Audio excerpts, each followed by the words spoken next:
Okay, it says we're recording. So, yeah, I was on a call earlier today, and you could tell because we're pretty used to working remote. Obviously, we both work from home, and I was on this call with these guys who clearly are not accustomed to working remote. And dude had I don't know whether he had AirPods in or what, but he's trying to work. And Landy was on the call, and he says, you sound like I can hear you. You're clear, but you're about 25 feet away from the microphone. And it would get good for like a minute, and he just like couldn't keep it together. But it's just funny to watch everybody like try to figure out what the hell's going on these days. So.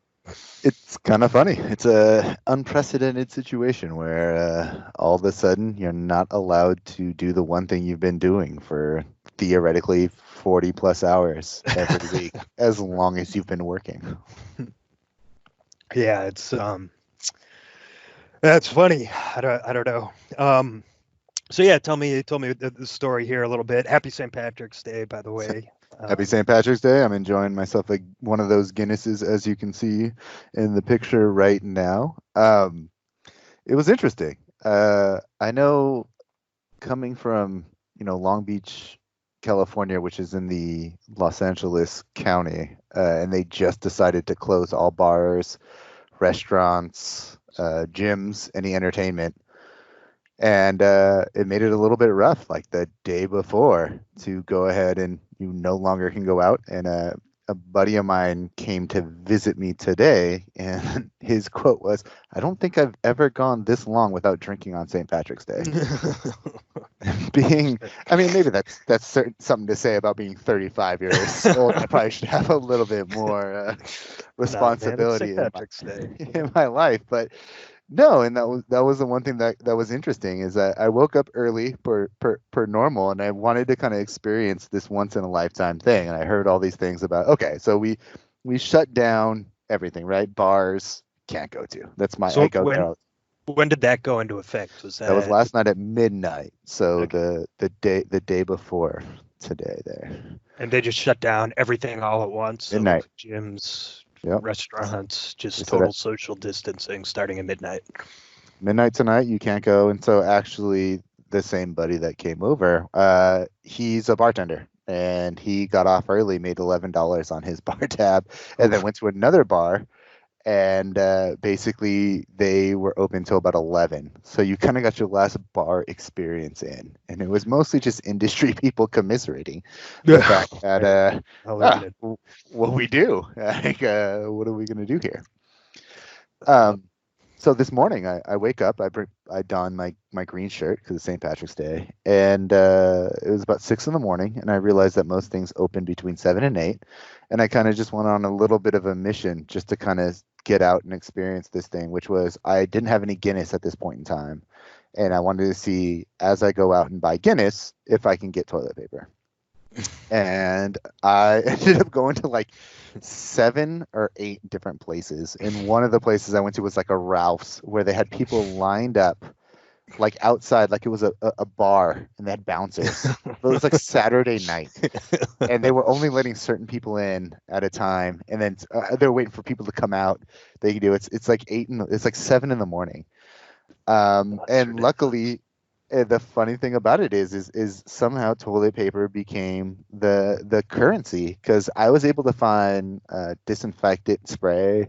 I was able to find they had feminine products, they had diapers, they had all these other things, but somehow toilet paper and then the hand sanitizer was the only thing you couldn't find. So basically, if you look at here, is every one of these items, a pack of Guinness was basically what I did to not be a weirdo. As I walked into the store, I looked for one item to buy.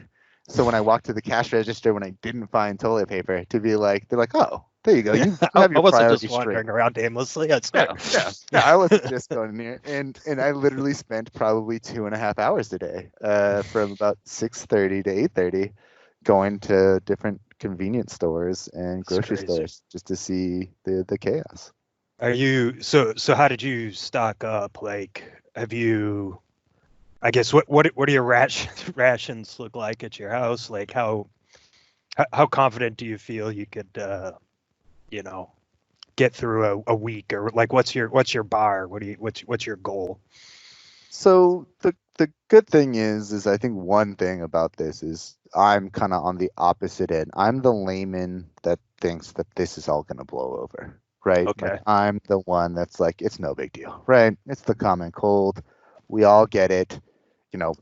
I'm the famous last words where you can go ahead and find it later when we're in Ash, and how I'm like it was never a big deal. So So you the got nothing. yeah, exactly. Like, and I'm in California over here again, in Long Beach by the coast, where we have earthquakes. And the one thing that I think the good thing that may come of this is we all realize that you do need to do some sort of like there's an in between doomsday prepping and then just having enough to go ahead and sustain a disaster. Yeah, And where should we were go at down. before this picture is, I think, 3 rolls of toilet paper. It was quite the gamble. And I live with 2 other So roommates, that's so that's good. 1 roll of toilet paper per person. Yeah, Um, that it's a dangerous situation. I can see yeah, definitely. violence breaking out there. Yeah. Yet this is probably a third of the alcohol that we bought going from Friday up until Tuesday. That's good. There's a lot of hard seltzers that are in there with a couple of bottles of spirits as well on top of the Let's say fridge. maybe if you stocked up on enough cheese too, you could limit the toilet paper requirement. So it's sort of a dietary substitute to having to shit in white.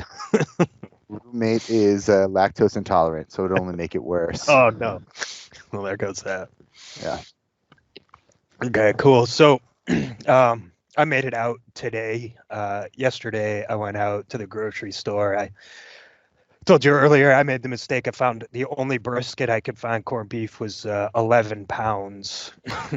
My wife was none too happy. So, Sure. we ended up finding a local establishment that was doing corned beef dinners. So, oops, wrong way there.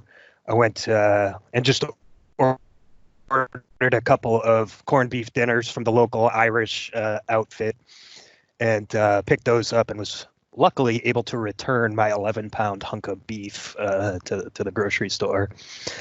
So I was here, and this is here in town. This is a little local watering hole. It's an old Catholic church that they've converted to like an Irish brew pub kind of place.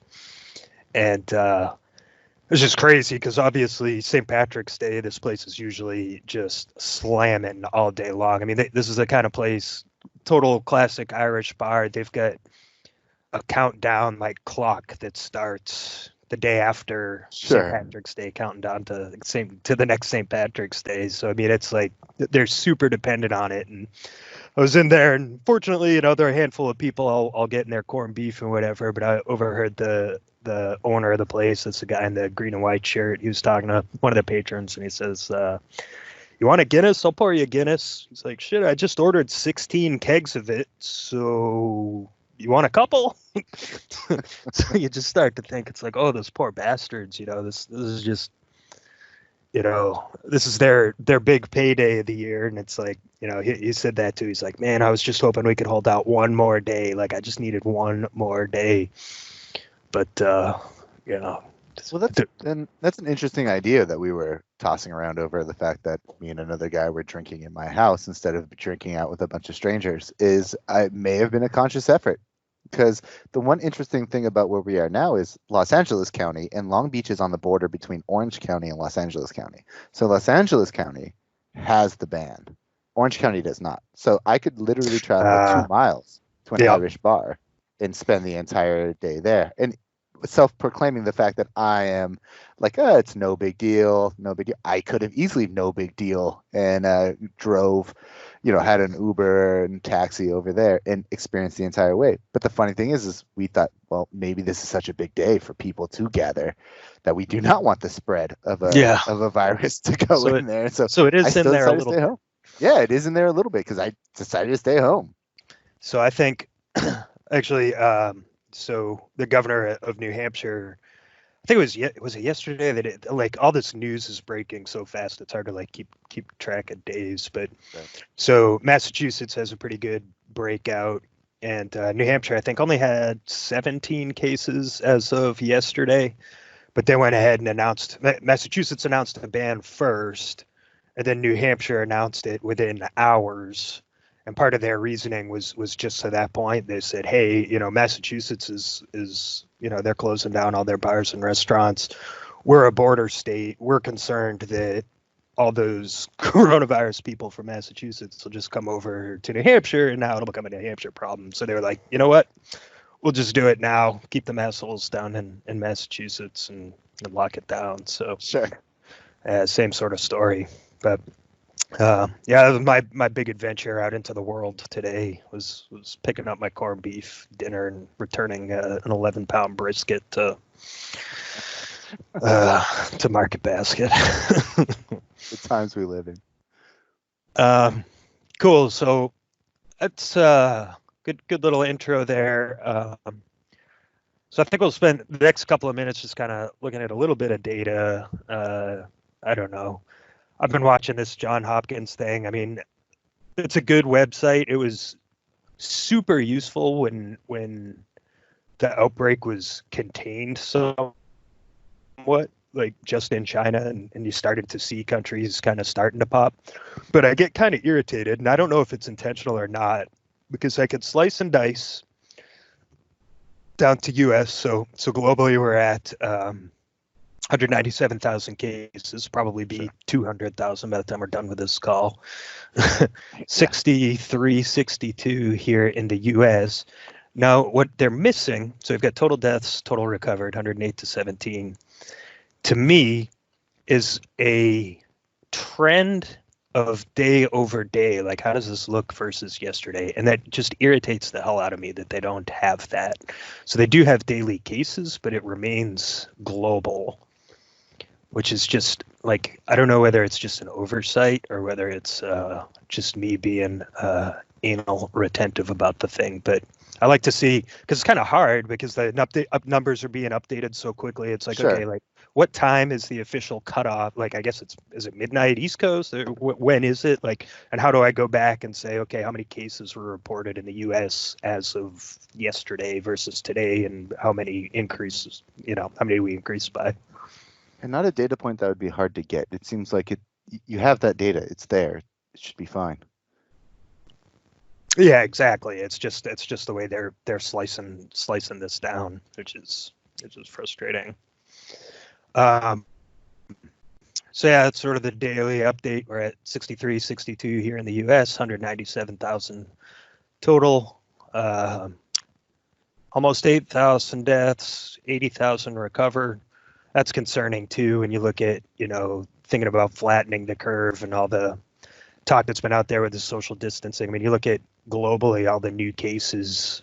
I mean, how that's spiking, and then you've got the newly recovered. It's just staying so low. Like, you'd expect at some point this thing to kind of mirror that, but I don't know. It's so early. It's still such a limited data set that it's tough to make too much sense of it, I think. Sure. I think too, I'd like to hear your perspective on this. I personally have huge concerns over the quality of the data that we're getting out of China, and especially, what are your thoughts on that, or do you have any? Well, I think you're 100% right. I mean, classically, China is not known to be data forward and very honest with the information that they're giving. But I also don't know, and I'm not coming from a place of lots of research. I've probably, again, much like your layman, I've read an article a week at best since this has been a thing, and I've looked into a little bit. I do feel it's a situation where I don't know how this differs from SARS, your H1N1, the other things that we've ever done. And this is more of a holistic, right? This is a touchy-feely kind of version of it. Haven't looked at the data. Just doesn't feel like I should worry, because again, it feels like it's the common cold. The cold kills people all the time. It's the flu, and flu's been killing people every year. I'm happy that we are going to wash our hands more and we're more aware of how the spread of disease is happening. But this one specifically just feels like it's just going to blow by. Do it for you. Yeah. Like, I feel like we're taking a microscope, and if at any point in time you could worry about anything, and at any point in time something is going to kill us, whether it's an asteroid or whether it's something else, and you can put a lot of data in there. But I don't know. Yeah, and this is just from again from someone who hasn't delved into anything. So this is why I find this unbelievably interesting. So here's my perspective on it. So I'm on the opposite end of the spectrum. So this is probably good for the course of this conversation.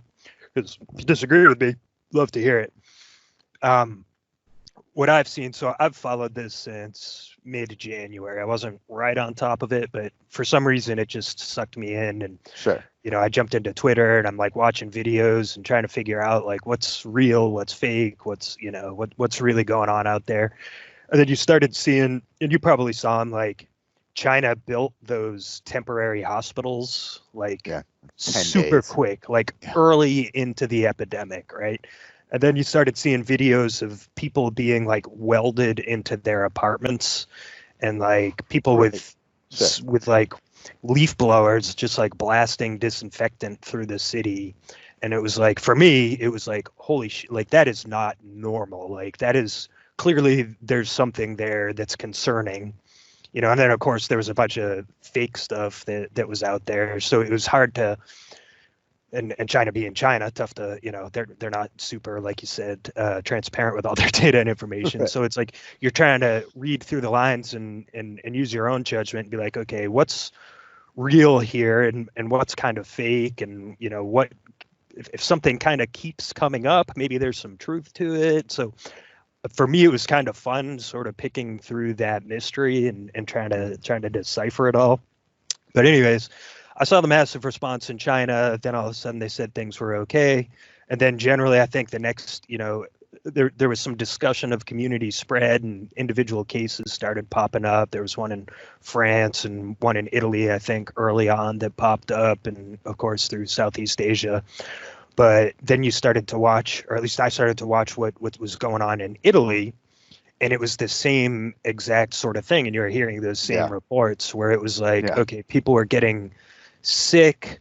The death rate wasn't like, it's not like people are necessarily dropping dead in the streets, but what was ultimately happening was there were so many severe instances that hospitals were just getting overrun.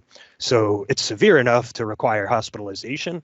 And in China, certainly because of the construction of all their temporary hospitals. And then what we heard out of Italy was like, holy crap, get your hospitals in order, because in Italy now, they've reported they're starting to make decisions where we have to choose who we're treating, right? If somebody wanders in and they're 80 years old and they need ICU, we just have to cut it off and say, hey, we don't have enough ICU. Like, sorry, you're going to die. So like that's what started scaring me. And you look at sort of the death rate or the fatality rate on people. So Italy reported 10% of cases required some level of hospitalization. And I think the World Health, China initially reported approximately like 2.5% fatality rate, which is high, but I think to your point, not crazy high, but it's still, the flu is like 0.6 or something. So you're still talking, threefold the flu. Mm-hmm. Well, then the WHO bumped that up to about 3.5%, which is significantly more still. And then you hear out of Italy, 10% of cases require hospitalization, and without hospitalization, the case fatality rate is closer to like 8% or something. And those are rough numbers, and I don't have concrete data around that. I hope to come up with some of that in the near future. But as we collect more and more data from more reliable sources, and that might be a good time to pop over here, we're starting to see that death rate or fatality rate start to skyrocket a little bit. So right now, just based on the rough data, this is the generally reported data, and this graphic is from this previous one's from Johns Hopkins. We should probably call them out. And this is from at EV Defender on Twitter. He's done some awesome stuff with data and just providing some analysis here, but he's done some case fatality rate analysis, and he's saying it looks, based on the rough data, at approximately 4% fatality rate, which is pretty significant. Like that's not a number I want to mess around. When you start talking, it's like, okay, I probably won't die. Like I get a 96% chance of dying, but still, like 4 is a number. I don't know. I want to mess with that necessarily. You know. But then it's also 4% of a subgroup of people, though, right? It's not It's 4% of anyone that gets it. it Like I think, is. well, No, this is I think, but if you looked at all the people that died, I think you're going to find common traits, and most of them are going to be age and or compromised immune system. So I don't so think. So I think the percent of anybody at random is not the same as. totally. Yeah. I mean, the fatality rates astronomically higher for I think they keep kind of slightly lowering the age. Initially it was 80, then it kind of turned to 70, and then they're like, maybe it's 65. But yeah, I mean that, elder age group, I mean it skyrockets. I mean you're at like, 20% or something, whereas I don't think there's been a death reported yet of somebody who's a minor, like under 18. Right. So that is good, but it's still a fatality rate that's concerning. And I personally have some questions about the validity of that age data and that demographic data. Some of that's probably coming from my skepticism from the Chinese data, but just looking at some of the information that I've seen, there's been a couple of Chinese surgeons and doctors who have died from this thing. There's been a couple of them that That's were true. publicized in Italy who have died. And then I just start thinking, and it's like, okay, well, if the total number of fatalities is 7,800, and 4 of them, at the very least, were surgeons who were healthy and under the age of 50, I don't know. Like, I'm not going to completely throw these numbers and the demographics out the window, but my radar kind of gets raised a little bit where it starts to be like, is But it? Like, is it? but is it out of the realm of normal variants for any other flu or any of the Corona 18 between Corona 1 or COVID 1 and COVID 18 before it became what it is now? That's the one thing that gets me as well. Is like, okay, I get it, but you know what? The flu may have killed numerous amount of people that are in their 50s or younger at the same time. But when you have a hyper focus on something, then you're going to find some interesting things with the data, and then be able to find interesting things that may be not necessarily correlations or causations that just happen to be there. Like, oh, or maybe more of a correlation, not a causation. I feel you. And this is, I think you've probably seen this one that's been circulated pretty widely here, and I just googled this real quick, but flu versus COVID-19. So flu 65 plus 0.83%, whereas COVID it's 14.8. But yeah, to your point, you know, I mean, even 50 to 60, 1%, not terrible. After that, it kind of starts, exponentially growing. But I mean, if you're in that subgroup, that lower group, your odds are much better. But I personally just gut feel. I feel like this number is gonna change in the next couple of months when we get some better data. So now But that's an interesting point, because this is based on someone that does have much more knowledge on this than I do, and done the research. Is they talk about how the fact that yes, coronavirus and this COVID should have been around. Like you said, you've been following it since January. So wouldn't the fact that this data be actually make the mortality rate go down? Because actually we have so many more cases, and so it's only the cases that we have isolated and then the death rates that we can attribute to those from there. When in fact we've probably been walking around with this the entire time, and it hasn't been a problem. That most people have got perfectly fine since January up until today. We're perfectly okay. It's mid-March. It's not that big a deal. No one is. We haven't seen a drop off. The fact that we're not testing for it, we don't have the data for it. So data is only for what we were able to test and get.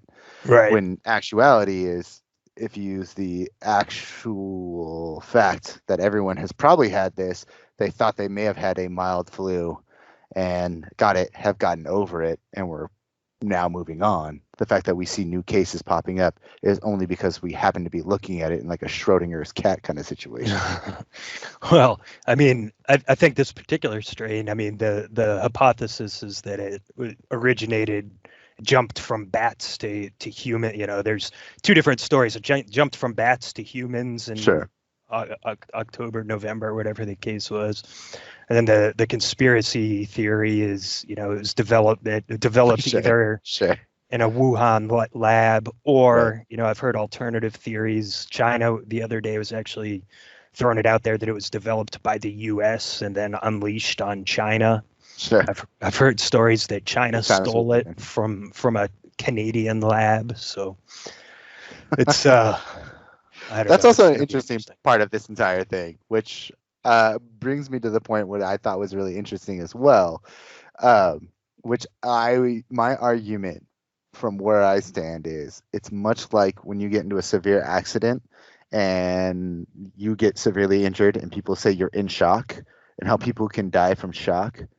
I think that we have more to worry about than the fear of what's happening. And that's going to be the biggest detriment that we'll see in the next, when we analyze everything, this virus will have done little to nothing, but the detriment from our shock of the virus will have done everything. And I think that's the issue that scares me more than anything. I think it's more of a humanistic. It shows us more as a human characteristic. And one thing that's funny about the picture that I had before is buying toilet paper, right? That wasn't something we saw in general before it came to the U.S. But then after it did, when I talked to friends and family that I know in Mexico, now all of a sudden we're buying up toilet paper for a Yeah. respiratory disease. Yeah, right, And right. so I think it's a really interesting case as well to cut that the reaction to all of this is also another thing. But then again, I mean, heck, we only have one session right now. I mean, I'm sure someone's going to do a whole doctorate on this Yeah, situation. exactly. Exactly. And that's, you know, that's a good point, because that's twofold, right? Because you come into actual legitimate shortages of, you know, essential products that we're starting to see that are, I mean, just our supply chains are just all screwed up and people can't get things that they actually need. And then you also have, and I don't know how you measure this, but just such high levels of anxiety over this right now. It's like that in and of itself is going to compromise immune systems and make people more susceptible to it, and cause some issues. So that's probably an interesting point that'll come out. So that's the thing I wanted to kind of show here. That this is what scares the hell out of me too. So if you go back to Italy, and Italy's kind of the hot spot right now for the virus. And this is plotted negative 11 days. So we're almost identically following Italy's trend line in terms of new cases in the country. I mean, almost exactly. Exactly.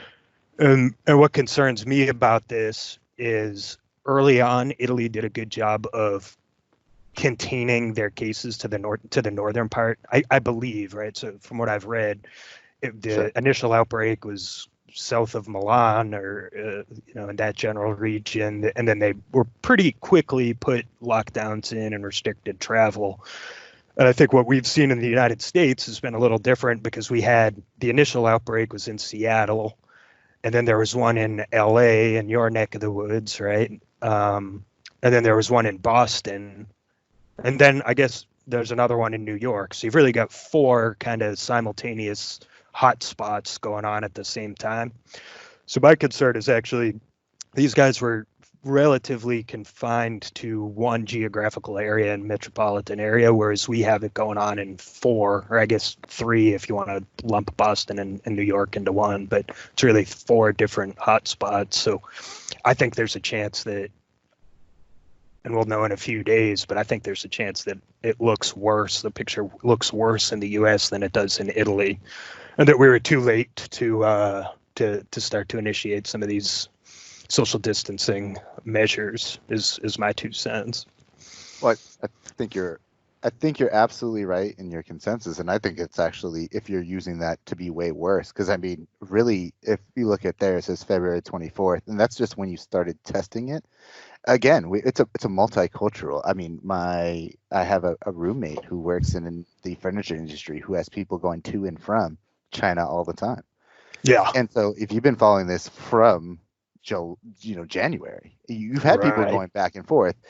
It's just when we started taking note of the coronavirus. There's a thing. Yeah, that's a good point. Yeah. They weren't even testing it necessarily before. So in other words, They're still not really, yeah, still not exactly. really doing a good job So of it. they're not doing a good job of testing. So in other words, why maybe so I say that to say this, that if they decided to say that the outbreak showed up here, the outbreak that's just, it's a snapshot in time. If you already have 25% of the population that has this virus, it's a highly contagious virus, wonderful, and you started picking out and you started testing it, and you already have a test that's not even all that great, because a lot of these tests they said couldn't even test if it was accurate or not, Right. then all of a sudden is you could have tested someone, and of 10 people you tested, there could have been 3 of those people, 2.5 of them that go by that had it and never got tested. All of a sudden, these people started getting it. Now we're reporting this is where the hotspot was. But the difference between what we record and what we have is different than what's actually happened, and the if you could know everything situation. So the difference is, what I find interesting about that is, you could then go in one direction, being that makes the fact that it can be absolutely worse than what it is. And my thing is, that only goes to the fact that I'm gonna put that in a situation where I'm like, I do think that it's worse than the numbers show, but that's because I only started looking at it at some point in time. It's actually better than the numbers show because we only started getting them recently. And the fact is, everything's going to be all right. It's going to be like any other cold. I think if we did if you decided to take all the data on any sort of cold season, I think you're going to find similar numbers. I don't have anything to back it up, by the way. There's no data. There's nothing about this that I'm saying. But but the issue is, what I'm saying is basing it on the fact of much more of a holistic talking around, managed by walking around, right? I talked to a guy who said he has a buddy who lived in China. And then he said, yeah, it's weird, but it's perfectly fine. I was actually going to go on a trip for 2 weeks to Japan. And I had all these plans. I had everything planned. And I talked to 3 or 4 different people in Japan where this outbreak happened. And they said, are you still coming? And I said, no, my work said I can't come. And they were like, yeah, it's closed over there. But none of them were concerned about it as well. And it's just this kind of thing where it's like, yeah, it's not just a social, it's not like one government, it's not like one person doing it. When I do get the litmus test of this, it's kind of the passing the sniff test. And I'm like, okay, shouldn't worry yet, because all the information I'm getting from a ground level hasn't bothered me yet. And I do appreciate the fact that that's why I thought this was so fascinating. When I am presented with the numbers, I am presented with facts right here. It is tough. It is tough to defend. Like, I'm looking at hard facts, and I'm basically just saying, like, I get you. You're not wrong. But I don't think it's as bad as it looks. Exactly. I feel like it's kind of like when Vegas allowed blackjack. So they give you the little cards when you play blackjack, where they give you the facts of when you should hit and when you shouldn't. They found out that they made more money on people who were failed blackjack savants than anything else. Where I feel like there's a little bit of that in here, where it's like we can go down the rabbit hole of data in looking things, and you can go that way, or you can, and both of them are bad, right? Like, you could go too far one way, or you can go too far holistically. And that's why I love this back and forth right here, because at this point in time when this is being recorded, we're both logical, sane human beings. And Speak for yourself. Hey,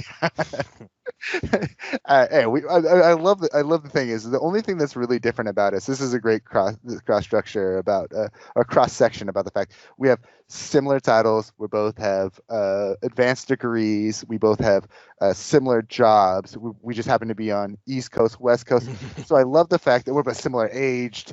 We just have little things that can go right. Same age, you have a family, I happen to be single. I'm on the West Coast, you're on the East Coast. I'm more touchy-feely on this thing. You're the number cruncher right now and how it's going right there.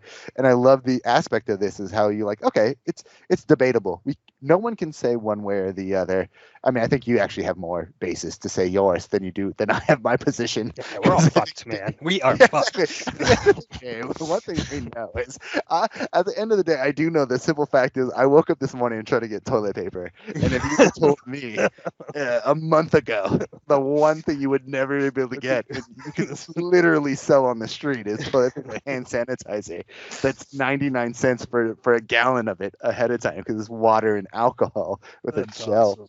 awesome. It is kind of an interesting thing that we're going through. The one thing that I do is I literally try to kind of, and not in a bad way. I don't want to like minimize it, but I did try to go for a walk last weekend. This last weekend that I went there when they kind of were shutting everything down, was going because I wanted to see what people were doing. And before they Oh, shut it's everything down, fascinating.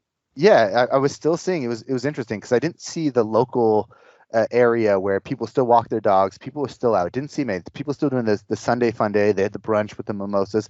It still seemed as busy, but then as you're sitting there and I'm sitting in a restaurant and I'm getting the food, you just do see as you pass by 2, 3 guys with paper towels with Yeah. and it's like a hip area, right? Where like you have a Ferrari that drives by and you don't want to be seen carrying some Charmin. You know what I mean? Toilet But at paper this down the point in street. time, yeah, Yeah. you're quilted northern. You got to go ahead and have it, and you just see people, and it was a weird mix of the fact that you have this mix of people who are really going in there, and it's really at that precipice where there's civility. You can see that the news may show things that are too crazy, and then your daily life it's not as crazy, but there's that tinge that at any point in time it could pop off. And Yeah. it's a really weird situation that I don't think I've ever experienced before. Oh, definitely not. And that's, you know, it's great to hear somebody who thinks of it differently. And I think a lot of your points are absolutely valid. I've heard a lot of that, like, hey, we're not testing. We're not doing a good job of testing. So there's no doubt in my mind, I think in anybody's mind, realistically, this number is a hell of a lot higher in reality, which would then drop down this case fatality rate. I mean, I have some questions about the actual case fatality rate and number of fatalities in China and Iran, but still, probably the number of actual cases is, would reduce that regardless. Um, but I do think, when I look at what's going on in Italy is really where it started to concern me, because it's like, all right, this is not like a developing nation, and not even that China really is, but they're more authoritarian, and you can kind of see them getting away with some things or doing some things that wouldn't really fly over here, or subpar care, I guess. Right. Um, for certain segments of society. Whereas I feel like in Italy, I don't know, I don't know a whole lot about the healthcare system in Italy, but I do feel like, hey, it's probably, up there in the top, I don't know, quarter of the world at the very least, right? So then when you start to see and hear reports about hospitals just being overrun, and people just like needing ventilators ASAP, and cases that just deteriorate super fast, like that's where I start to get concerned. And it's not even so much like, oh my God, my family and I are all going to die. It's more of a matter of like, holy shit, what could this do, like economically and culturally, and like what's the when we come back and are looking at the rubble here, it's like, how many people, maybe they're mostly old people, maybe they would have died this year anyways, so it's not going to greatly affect the number. I tend to think it will. I think globally, personally, I think millions of people will die from this ultimately. Granted, a lot of those will have, died had they not caught this, be it from the flu or from something else this year. But it's really that huge spike in hospital and ICU care that we're just not prepared to handle. So that's why I'm like super glad that we're getting into the social distancing and people are quieting down. And it seems like generally people are kind of on board. Like even you said, hey, I don't really buy into it, but maybe it's worthwhile kind of taking the night off just in case, so. So, Um, the one thing that I find interesting about this is the one thing is with that death rate rising. So in like the last, I guess for the final thought that we may have on this topic is interesting to find out what happens if you got the coronavirus. Tom Hanks has it. Idris Elba has it. A lot of people have it. Kevin Durant. Durant just got it right now. A bunch of names people might not remember years from now, except for maybe Tom Hanks. He's a treasure. Same with Idris Elba. But so worst case scenario, you and your family or you get coronavirus. What happens? In all honesty, that's the one thing that gets me. Worst case, I die. I think that's Really? unlikely, extremely unlikely that I would But die. but any I more think so- but any more likely than any other year from any other flu. It's you're gonna get it right. You're gonna get pneumonia, complications due to viral pneumonia, and you're gonna die. And that can happen at any point in time. But again, uh, so. I think to scale it back. So I think uh, I'm not concerned about dying. I don't think I'm gonna die. I don't. Even if I get it, like there's part of me that's like, I wish I just had it so that I wouldn't even have to worry about it anymore. Um, I you may guess have. then that I may. I It's been here for travel, a while. so Yeah, exactly. We travel. yeah. We've been around all the time. But You anyway, know, the next level down though, and the thing that scares me second most would be I get it in 6 months and the hospitals are packed and I can't get the care that I need, or I end up getting subpar care. And there's long term, it's still early in the life cycle of the disease. They don't know all the long term effects. I've read, everything from sexual side effects, not being able to produce sperm, which would actually be kind of cool for me in my situation because I'm terrified to sure. go get the surgery Bringing done. more life into this. And then, but I've also heard it does cause potentially permanent scarring of the lung. So even if you do recover, you require ICU care, you do recover, you're never going to have full lung capacity. So there are some long-term side effects that could come of that. So um, I think that would probably be it. I get super sick. I need ICU. I have a hard time getting the care that I need, which would increase the likelihood of me having those long-term adverse side effects that I'd suffer from this. And, you know, take it down. Hey, my folks are still alive. They're kind of in that older age group. So, there's personal relationships obviously there, and then to carry that through, it becomes an economic crisis, right? So if it's 4%, and granted we've established that it's at that higher age group, but still, let's say it's 4% for people age 50 and above, or maybe the age is even 60. That's a significant chunk of the workforce. That's a significant chunk of people who are spending money and still have a lot of years left to life. What's that going to do to the long term to our economy? I mean, the impact would be catastrophic. Well, so about that, I think it's a lot of we decided in this point in time to pick a lot of emphasis on this one thing, and we're getting a lot of data on it. I think this is nothing different than any year before or the year before that. This may be more like a highly contagious virus, but the one thing that I think is again, it's more the shock that we're having trouble, right? The problem is, like as you mentioned, about getting not the care that you need. We've been doing this every year. The flu has been here every year. It's been killing people every year. And the difference is the fact that I think now the fact that you can't get the care you need is because we're making a big deal. So it's the ancillary things. I don't think the virus is going to be what the problem is. I think it's our response to this virus that's going to cause more trouble than anything else. The response to this and the worry and how it is going to be the economic problem. The response to this, how we're doing this, is going to cause more deaths. It's not going to be the virus that kills you. It's the fact that we were overcrowding in our hospitals because people were so afraid So of people are this freaking out. virus. And and this 4%, I think again, it's just data because we started looking at it. I don't think, in honestly, and I hope I am right in this situation, and I I hope you will. are too. Yeah, I think we all I'd do because, gladly eat this one. yeah, exactly. I think I'm not trying to be the one that's gonna be right, or putting the position that I'm right or nothing. But I think in 10 years when they look at this, I think we're gonna see that I don't think there's gonna be much of a difference. I am attributing any variance from this this coronavirus, this COVID-19, any additional deaths that are outside the variance for any other flu is pretty much because of our response to it. It's a social situation that we're failing in as humans, not one that we're dealing with because some random protein with some DNA was highly infectious and spread to one person or another. So I'm gonna have to have you on again. Um, in like, I don't know whether that's 2 weeks or a month or whatever. We'll have Whatever it to is. Yeah. Whenever either one of us is like, If all we right, still have power, I'm locked and loaded from my David was right, generator. or you're like, Phil was right, we'll be like, all right, how you feel now? Yeah, exactly. Uh, cool. No, that's good stuff. So I don't know. Part of this project for me was about capturing, I think, not just what's actually going on and talking about the data. I mean, I think there's a lot of places and a lot of people that are more intelligent about that than you or I probably are. But part of it is to really capture that snapshot in time. And I think this conversation has been great about that, because we're talking about, sort of the two different realities or perspectives on reality.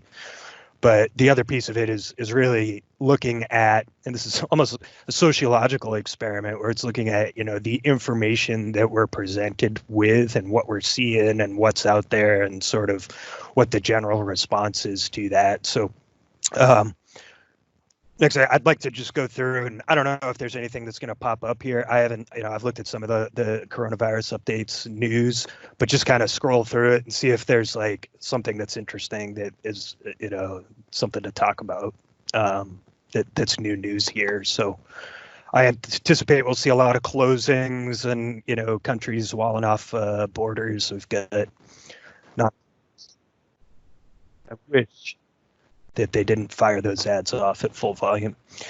A lot of borders. So U.S., Canada, California. This is new. I've pretty much anticipated and accepted that my kids aren't going to school Yeah, again. no, that was this new. year. That's not new.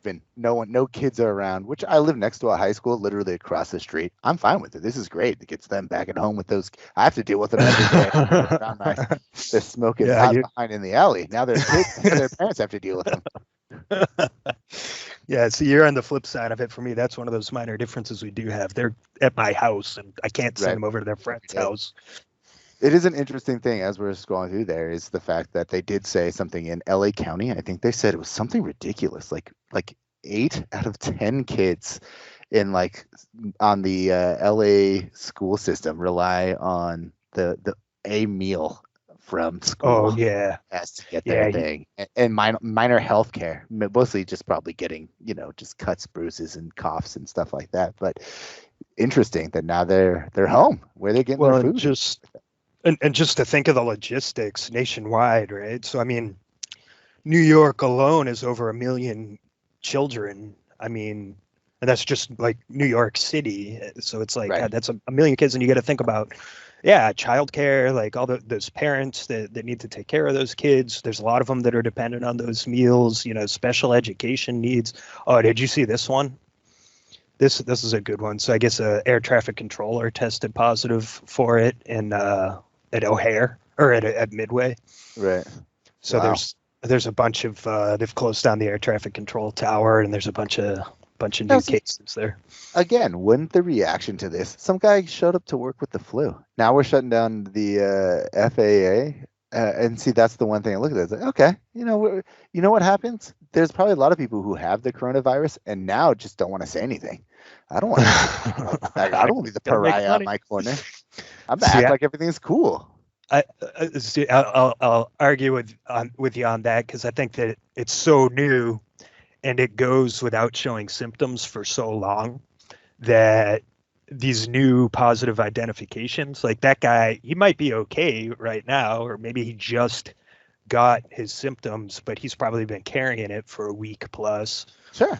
And now all of a sudden, I mean, just, based on the requirements to get tested in the United States, I mean, it's ridiculous. Hopefully, I think, they've been making movements to make it easier to get tested, but essentially up till the last, maybe today, I haven't seen the new standards, but it's like you had to have severe symptoms and have direct contact with somebody who tested positive or have traveled internationally. Like you had to meet or check all three of those boxes. And, now we're just starting to see, because we were so late to test, that, okay, we're starting to get these people into the hospital system. They're coming down with symptoms severe enough to qualify for that testing. But oh shit, they've then passed that on to who knows how many people. and there's going to be a lag time in that's way out of whack too, right? So even when you're starting to look at cases versus fatalities, I know people like to do that today. I think we're at, I forget what the number was here for today in the US, 64-23 with 108 deaths. That doesn't look so bad, but you carry typically for 7 days asymptomatic, and then 7 to 14 days before you die. So really your curve, you need to look at your cases from 3 weeks ago Sure. and compare that to your death rate. So yeah, but I'm just saying, like, if you look at the air traffic controller shutdown, and you're making a big deal about some guy that needs to lay at home, and he's fine. Like, I don't know if death rates are any different than any other flu that's out there. But what I'm saying is, at this point in time, much like any zombie movie you've ever seen, if you're not going to tell the person next to you you got bit by a zombie because you're worried about what's going to happen, now we're not really creating a situation where people want to come forward if they're coughing at all. So you're creating an environment that now, to your point, if you're asymptomatic and then you start to get symptoms, and not to mention that if you get sent home and you can't afford to get you can't get a paycheck to pay for those kids who are now stuck at home and yelling at you. All right. It's all the social and economics, the social situation of this is the one that I find interesting. But anyway. So we'll just look through a couple of more, see if there's anything that jumps out at you. All of that, this all looks normal. I mean, I know it's just today, right? Yeah, it's the life we're living. Yeah, 20% unemployment rate coming out and saying that is concerning. That's no one could have known in like 3 weeks these could all been made up, and probably people could think that everything we see on here is made up. In fact, the advertisements for 30 most obese cities on earth with the picture of the lady up there is actually the least probably. Everything else on here, that should be the most sensationalized thing that's on there, but right now 20% employment rate is actually more likely right now. It's crazy. Turkey carry out all Monday. So yeah, I mean I saw this earlier today. So they're starting to deploy hospital ships to pick up some of the beds. So wow, that's interesting. More shelter in place, cancellations. Yeah, I think that's another thing we haven't talked about, and we see Kevin Durant right there, the whole nine. The fact that regardless, this is such unprecedented, where every aspect of life has been affected. And that's one thing I was thinking about before, where I find it interesting that I don't know anyone that's affected by the coronavirus itself, but I know 100% of everyone's affected by hearing about the coronavirus. Totally. Yep. It's a weird thing. Everywhere. It's everywhere. Yeah. Every conversation you have, everything's weird. Like you can't shake hands. Like everything's awkward. And yeah.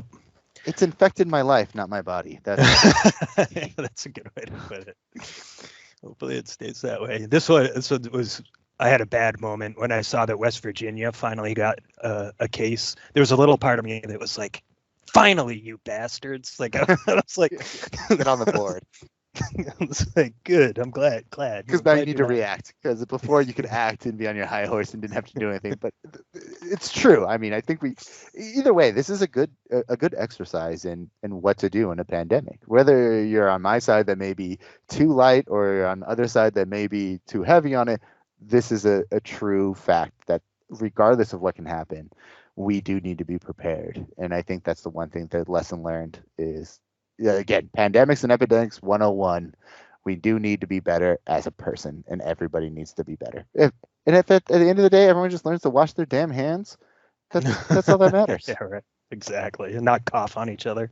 Yeah. So this has been interesting. So we'll kind of wrap it up here in the next few minutes. I'll let you get about your St. Patrick's Day, but how it's affecting the primaries. I wonder if there's going to be some long-term repercussions, because there were a couple of states, what was it, Louisiana, Ohio canceled theirs. I think there were 3 or 4 states that postponed their primaries, Democratic primaries. I'm just curious, hey, if we start to look at, I think there's been general frustration in the length of the process and the amount of campaigning and how long everything takes. Part of me wonders, like, hey, can we streamline this, maybe get some technology involved? And not saying do away with all the primaries or anything, but I do kind of wonder if, there's going to be some impact there, because I don't see, hey, if California schools aren't closing for the rest of the year, well, you can't postpone a primary until, the election's in November. You can't have your primaries in October. The NBA season, the NFL, the NHL, all these things. Just everything, presidential election. Sports, but presidential things, yeah. Yeah, exactly. So it'll be, I'll be interested to see what comes of that. I'm going to skip over the BBC here. I didn't see anything super interesting. So another Twitter, this is totally unverified, but it seems like a legit account, boatload of followers. Sure. I've kind of gone through their profile. I saw somebody retweeted this, and I did see some confirmation that a lieutenant a few days ago at NYPD in the 1st Precinct tested positive.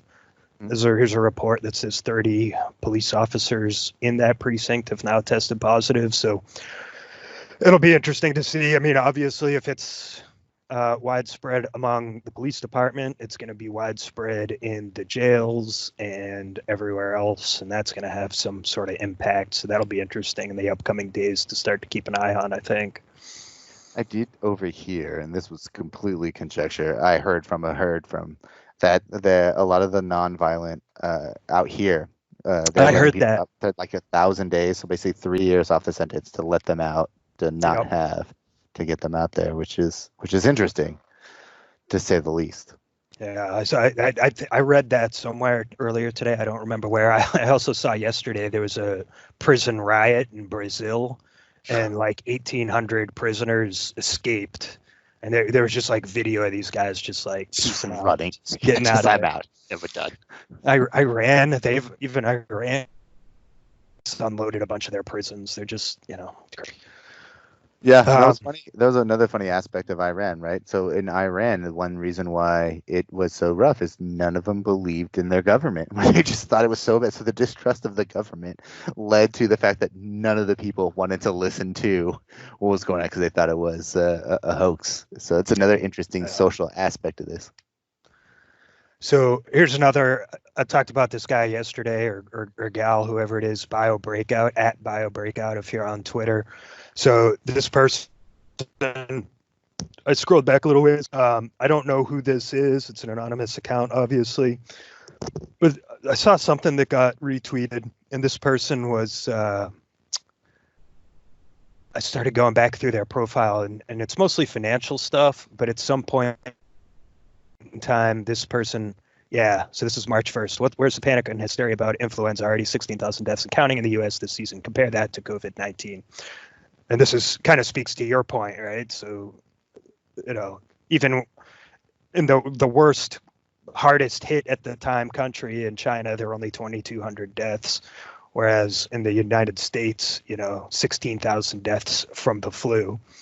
Well, this person, and again, take it with a grain of salt. I tend to err on the side of this person seems credible. They've got a significant number of followers. Take it as rumor, but in this person's profile, they say they're a physician, hospitalist, swing trader, biotech junkie. A few days ago, they reported or they tweeted out that COVID made it to their. So let me just back up. Where is it?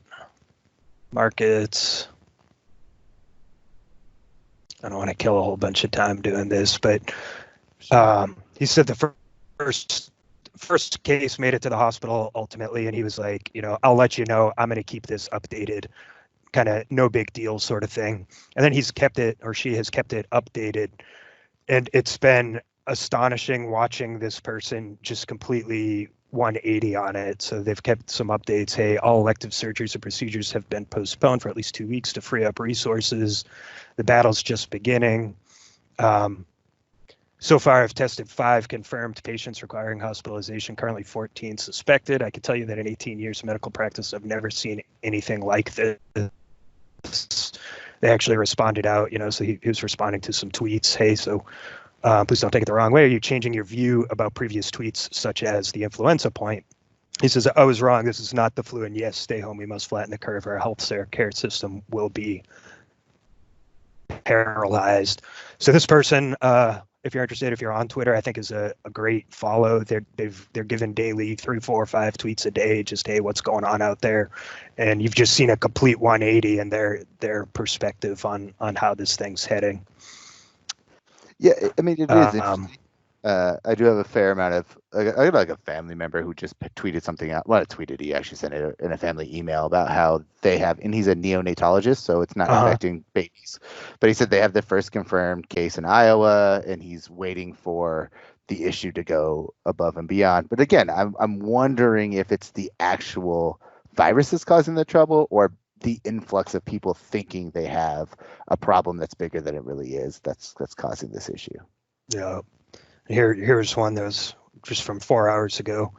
Got a suspected COVID patient yesterday, 44-year-old physician. So we kind of talked about that yesterday. Fairly young, no medical problems, rapidly deteriorated with acute hypoxia, respiratory failure, now in ICU on verge of intubation, pray for him. So that's where I start to see, and I've seen more and more of those. I saw some of those in Italy. I saw some of those in China, and it's like, are those freak things? Is that just a weird one-off, or is it really where our data set is so limited that this is more spread and it is worse? And, of course, it's anxiety inducing to follow it and take this bio break. I mean, I don't know who this person could have, I don't know what hypoxia respiratory failure is. I can take a pretty educated guess, but doesn't sound good, right? So it's like, I freak myself out a little bit, to your point, and it's like, oh God, now I'm like, oh, now my chest is a little tight. Like maybe I've got the COVID. I need to get things checked out. But anyways, great follow if you're interested in that. Who knows if it's a real definitely person or not or what? But I guess any closing words? I'll leave it at that. I really appreciate you coming on and talking about it. So, like I said, sort of the idea is just to capture different perspectives, feelings about what's going on, and sort of an encapsulation of the day. So we didn't even talk about Tom Brady. Yeah, who's also leaving. He's getting out. So it's So it's St. Patrick's Day. We can't go out. Tom Brady leaves, and we're all gonna die. That's pretty much. We're all gonna die. That's pretty much it. And the last thing I think of, I was so happy with the little quote that I had before that I'm gonna say it again. Like, I think that it's infected my life, but not my body. And I think that's going to be the biggest problem. It's affected all our lives and caused more damage that way than anyone who's actually the virus itself. But it's gonna be interesting. I love this little slice in life about just the people on the street view of what's happening this time, and a little encapsulation of time. It's something like we've never seen before. That's for sure. Absolutely. Well, cool, man. Yeah, thank you. We'll see. Maybe I'll hit you up in a few weeks when this thing heads one way or the other. Yeah, definitely. We'll do a follow-up. All right, man. Enjoy your St. Patty's. Yeah, you as well. Take care. Stay healthy. Yeah, you too.